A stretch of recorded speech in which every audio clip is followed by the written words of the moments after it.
everyone, welcome back to my channel.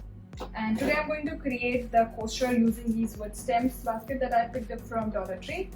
So let's see how this comes out.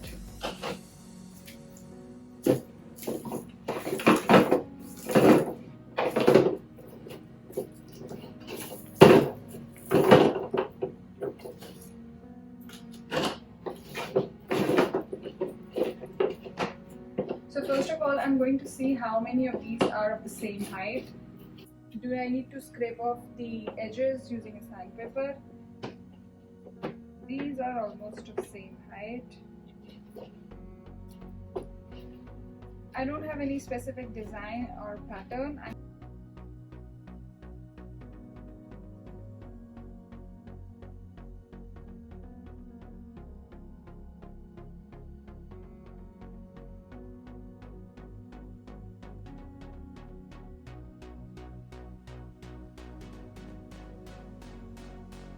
Okay, so to stick them together, I plan to use the glue gun and then tie a jute around it.